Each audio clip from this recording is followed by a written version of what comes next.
is a war. It's happening now. It will decide the fate of humanity. The time to choose sides has come. We are the resistance. We are the info war.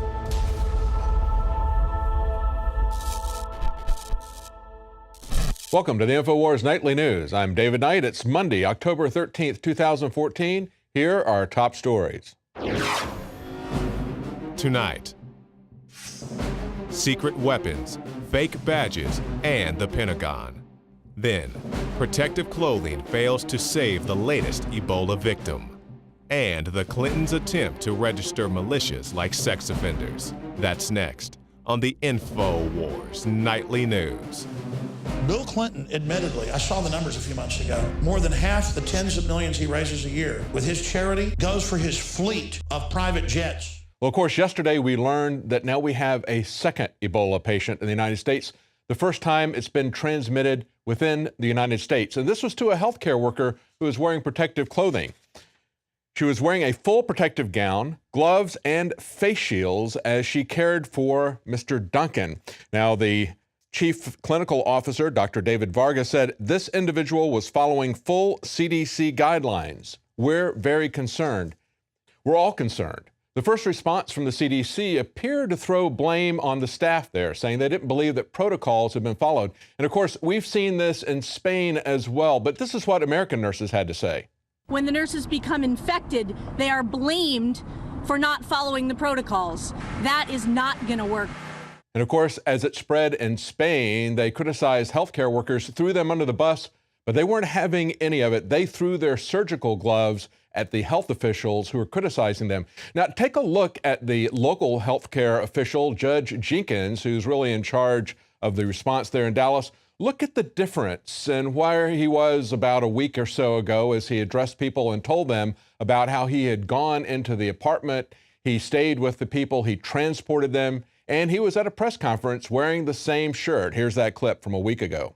I'm wearing the same shirt I was when I was in the car with that family. If there were any risk, I would not expose myself or my family. So that was about a week ago. Look at the difference in tone yesterday as he announced that it has spread. The people that were self-monitoring, all of whom are healthcare professionals, will now be monitored twice daily by epidemiologists and interviewed today by CDC epidemiologist. Now, what he eventually got around to saying was that 48 healthcare workers that they previously didn't consider to be a high enough risk to monitor, they are going to start monitoring them now. We also learned from the Telegraph that when the nurse went to the emergency room, she was waiting for 90 minutes before they put her in treatment. Now, the CDC chief is also changing his tone. He says that they now need to rethink how they're going to address infection control as the outbreak of the deadly virus has spread. They're going to have a new strategy, evidently. I wasn't aware that they had a strategy. Do they have any way that they're planning to contain this? Of course, there is no treatment for it. There's not any cure. All they can do is provide some medical care, and we're severely limited in that, but they're going to rethink this. I would like to know what their strategy is if they really, in fact, have one. We haven't even heard mistakes have been made. They haven't even got that far. We certainly haven't heard a coherent strategy. We've seen them issuing quarantine orders and then going into the apartment and then walking into a press conference afterwards. That's the kind of inconsistency that we've seen as it looks like they're trying to spread this. Now, the WHO is saying that Ebola is the modern era's worst health emergency.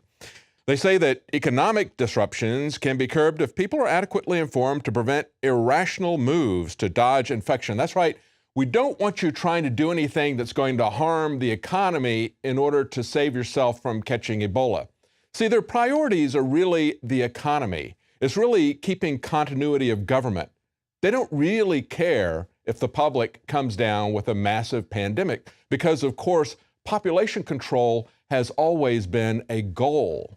So they're looking at this, and we see from the World Bank, we also see from foreign policy that what they're really concerned about is not the public. The World Bank has said that 90% of economic costs of any outbreak, quote, come from irrational and disorganized efforts of the public to avoid infection. Yeah, that would be irrational to try to avoid infection. They say we're seeing right now how this virus can disrupt economies and societies around the world.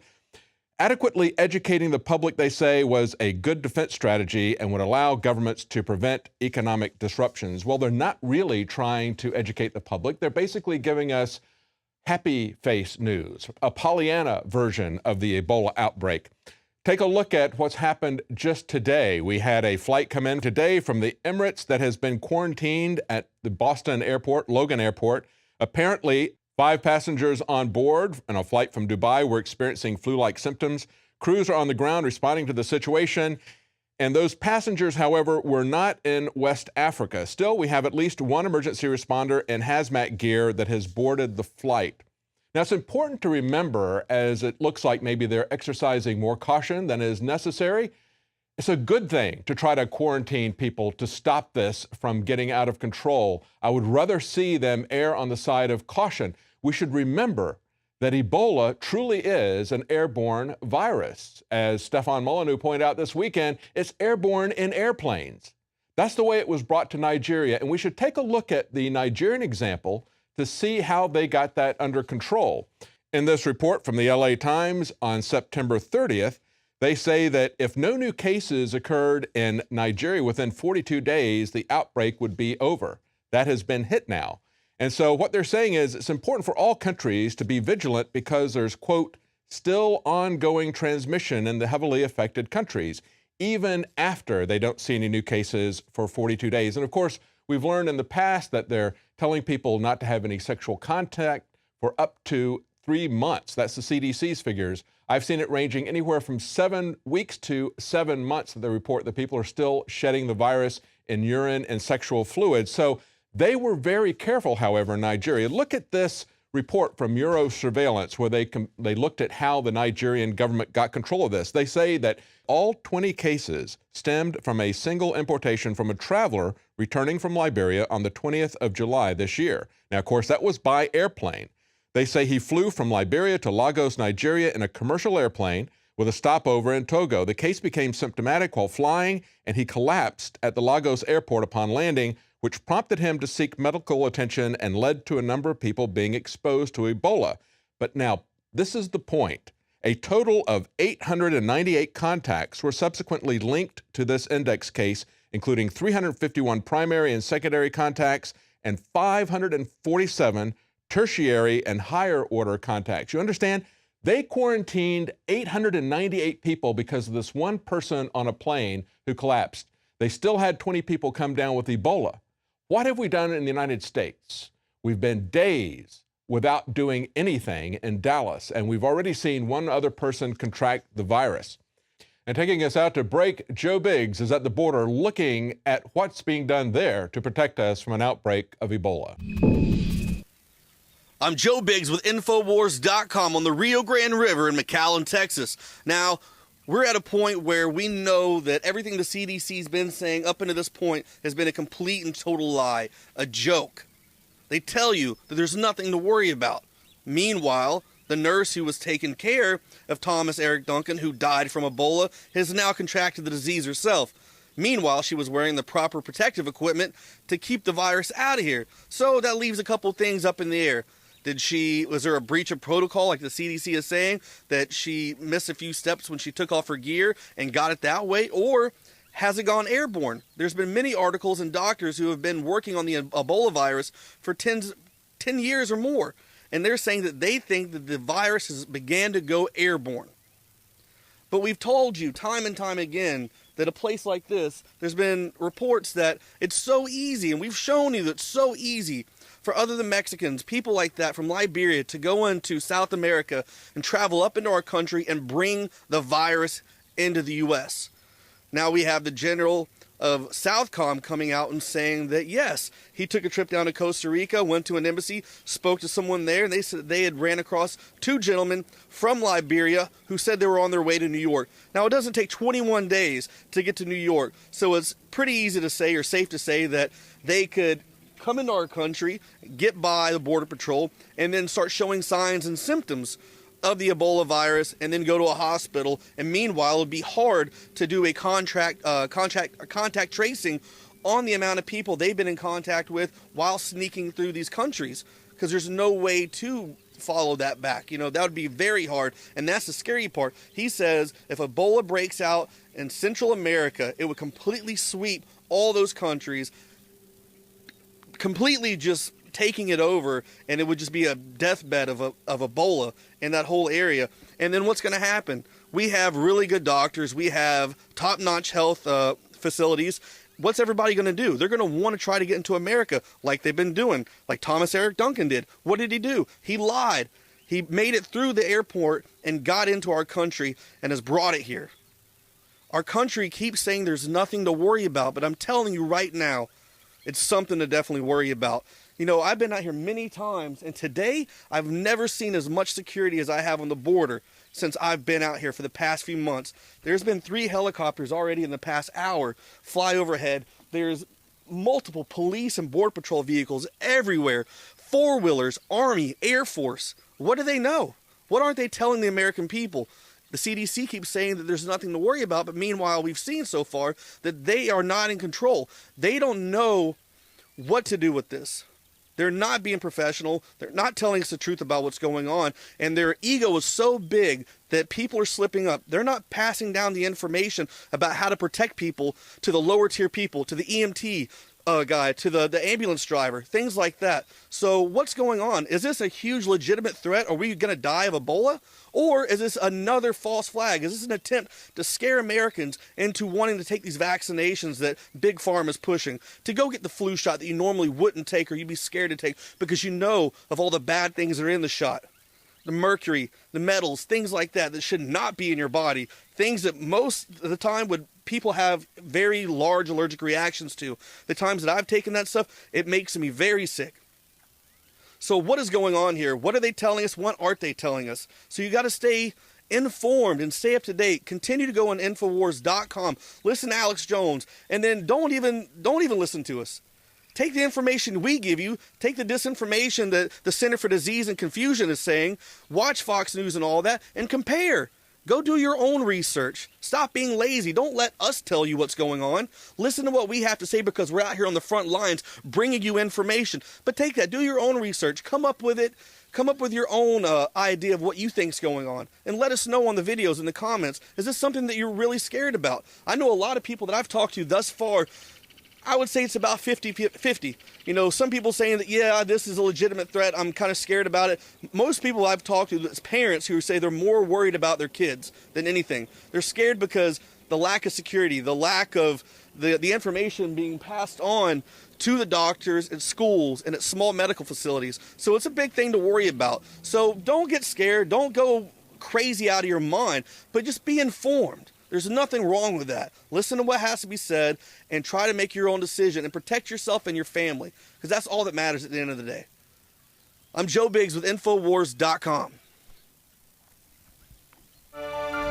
DNA Force. When cells become toxic, they die early and aging sets in. DNA Force. No one has put together a formula that focuses directly on brain health, nerve growth factors, and optimizing your cellular energy at the same time. Just one of the key compounds, BioPQQ, is backed by major clinical studies. DNA Force. We now have the synergistic solution. Secure your DNA Force today at InfoWarsLife.com or call toll-free 888-253-3139. DNA Force. The globalist social engineers are not just targeting us with propaganda. They are manipulating our genetics. We are being targeted at every level by estrogen mimickers that lower our testosterone and other hormones and natural compounds that the body needs. After consulting top doctors, nutritionists, pharmacists, and others, we have developed what I believe is the ultimate non-GMO organic super male vitality formula sourced from powerful organic herbs and then concentrated for maximum potency. Super Male Vitality was developed to activate your body's own natural processes instead of using synthetic chemicals. Super Male Vitality by InfoWars Life is so powerful that I only take half the recommended dose. For a limited time, we are offering 15% off Super Male Vitality at InfoWarsLife.com to introduce you to this powerful supplement. Visit InfoWarsLife.com today to secure your Super Male Vitality. InfoWarsLife.com.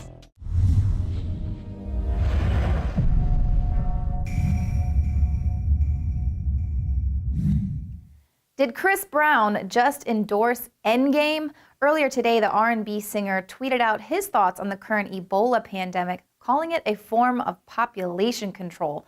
Now, much like anything that the singer says, his thoughts were instantly met with criticism. But are his thoughts that far off? Now, earlier this month, Nation of Islam leader Louis Farrakhan also spoke out about Ebola, calling it a form of population control. He specifically said Ebola, like AIDS, was designed to kill Black people. We've reported extensively on the elite's obsession with eugenics, which is, of course, the idea that the world should be culled of its less desirables. Now there is its current day incarnation, population control, which the elites have been obsessed with for more than 100 years. Take into account the National Security Study Memorandum 200. It was completed in December 1974 under the direction of Henry Kissinger. It outlined the implications of worldwide population growth for U.S. security and overseas interests. The policy gives paramount importance to population control measures in countries that the U.S. would seek to exploit their resources.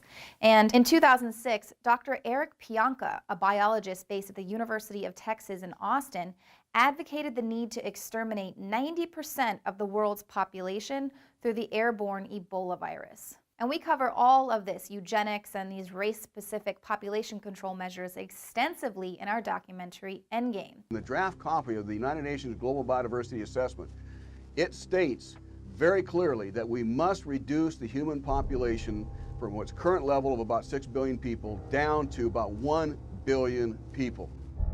In the 1970s, South Africa developed race-specific bioweapons to target blacks and Asians, and then subsequently sold the technology to Israel in the mid-1980s. In September of 2000, the Project for a New American Century published a document in which Dick Cheney described race-specific bioweapons as politically useful tools.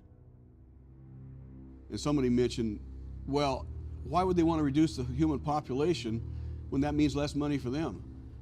Most people have no idea. They're not after money. They have all the money they need. They're after power. That's their aphrodisiac. Now you can watch Endgame in its entirety for free right here, or you can head over to the InfoWarsStore.com and pick up your own high-quality DVD. But whatever you decide to do, visit InfoWars.com, become a subscriber to the Alex Jones YouTube channel. Every day you are going to find the information that you need to fight the New World Order. So thanks for the endorsement, Chris Brown.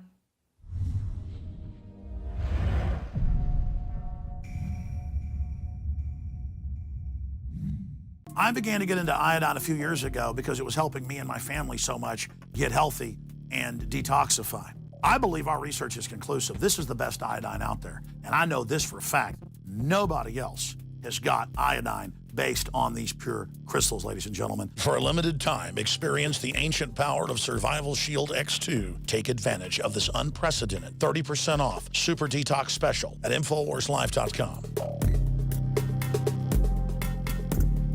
Introducing the first proprietary oxygen-based intestinal cleanser, OxyPowder, backed by FDA-approved phase 1, 2, and 3 clinical trials.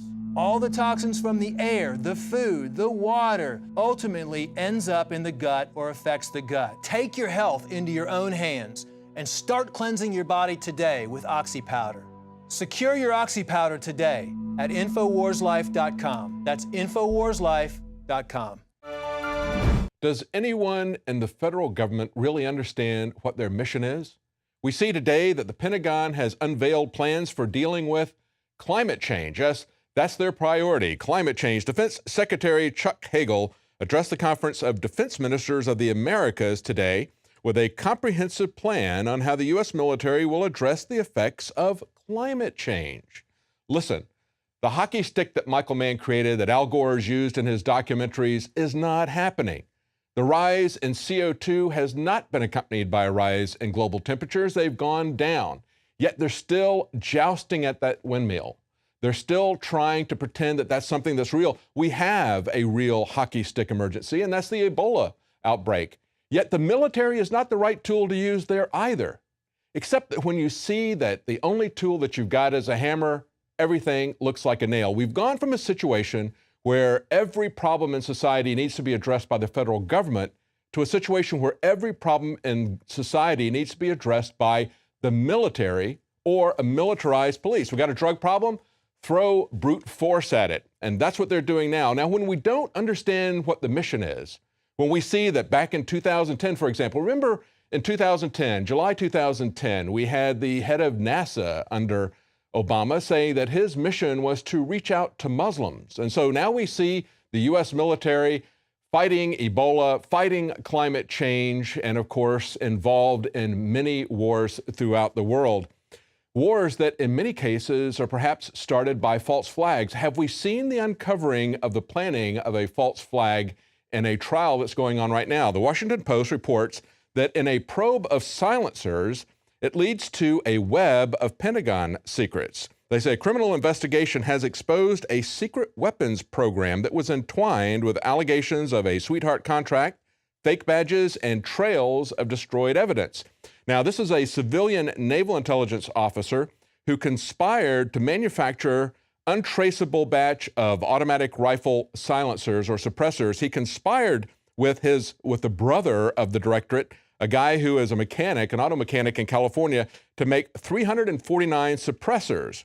They say they don't really know what the purpose of this was. Was it really a rogue mission, or was it something just criminal action that these guys were involved in? Now, they work in the Pentagon, and they have, listen to this, a directorate for plans, policy, oversight, and integration. They say the directorate is composed of fewer than 10 civilian employees, most of them retired military personnel. And as one person from the Navy said, I know it sounds goofy, but it was like they were building their own mini law enforcement and intelligence agency. Now, the interesting part of this is that it isn't just this group of people conspiring to secretly make untraceable suppressors.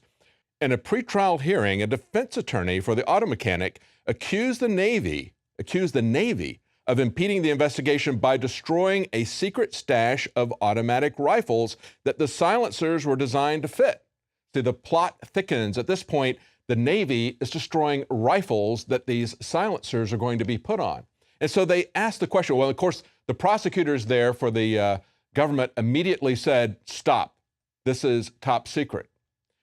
They point out that if foreign-made weapons were equipped with unmarked silencers, the source said, the weapons could have been used by U.S. or foreign forces for special operations in other countries without any risk that they would be traced back to the United States. Yes, it looks like the perfect setup for some kind of false flag terrorist event or staging something either domestically or foreign. Remember that it was just about a year ago, it was back in August of 2013, that we reported here at InfoWars that the U.S. Army was buying nearly 600,000 Soviet AK-47 magazines fully loaded. And of course, the U.S. Army doesn't use AK-47s. These were AK-47s that they destroyed as part of that plot.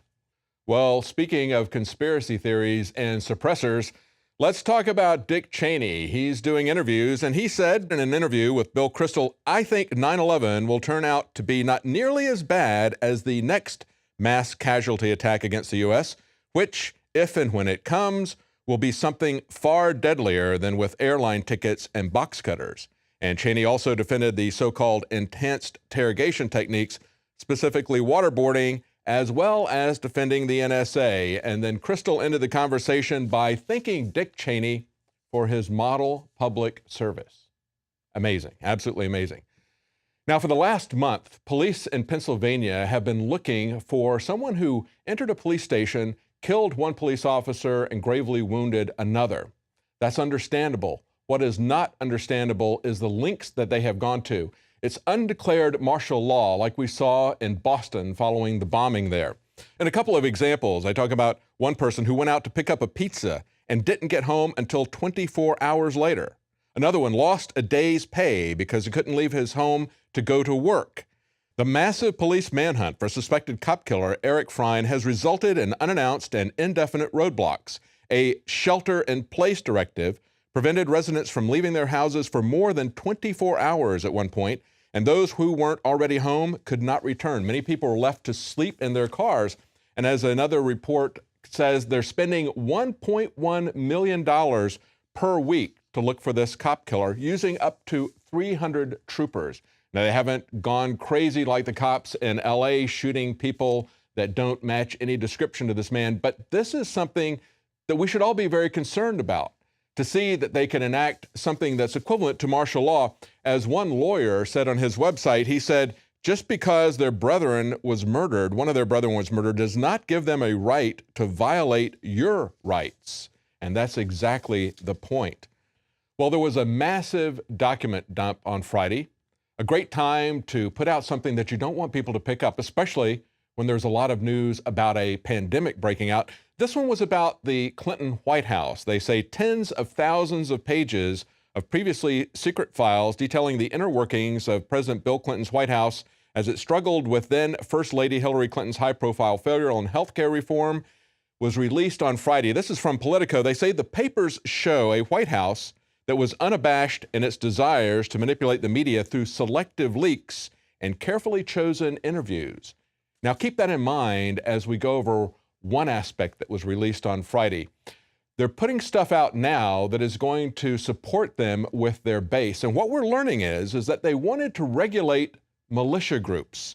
They say in the wake of the Oklahoma City bombing, the Clinton administration considered the possibility of aggressive new regulation of domestic militia groups, including publishing membership lists of such organizations, requiring them to register with the federal government, requiring them to get permission before they could offer paramilitary training. And of course, if you're going to ban people giving quote-unquote paramilitary training, that's something where the definition is pretty malleable, just like assault rifle. It's not very well defined. But this is also interesting. Advisor Dick Morris said to them at the time, the public overwhelmingly supports a significant expansion in the FBI's ability to investigate militia groups. If you and the Justice Department believe such an expansion would be in the public interest, I would recommend we go ahead with a high-profile announcement. But the White House didn't want any of this. As a matter of fact, someone, Jennifer O'Connor, who is now working for the Obama White House, controlling the IRS scandal, also selling us Obamacare, said this at the time. She instructed them that this is not information that should be put on paper. But now it's been put on paper, and of course it's been carefully leaked to their base via Politico. She also said, the ideas that we've talked about are really bad ideas, and they were bad ideas at the time. Of course, lawyers who analyzed this at the Department of Justice and at the White House said that they strongly believed that it was a serious mistake. Not so much that they thought it would be unconstitutional. They had a little bit of reservations about that, but they were most concerned about how the public would react to it. They said, we worry that further proposals of the type being discussed could be depicted in very menacing terms to average citizens and could tip the political balance against the president. Yes, it looks very menacing to me to register to prohibit militias.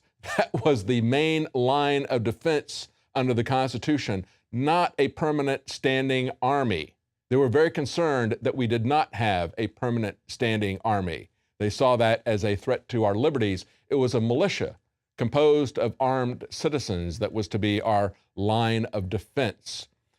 Well, that's it for tonight's news. Join us again tomorrow at 7 Central, 8 p.m. Eastern. If you're not a subscriber to our broadcast and you're watching it on YouTube, please consider becoming a subscriber there, as well as supporting our operation. Your subscription will help to fund this operation, and you can share it with 11 people, seeing the news each night as it happens, as well as watching Alex Jones's documentaries, all available there on Prison Planet TV. Join us tomorrow night. Thank you.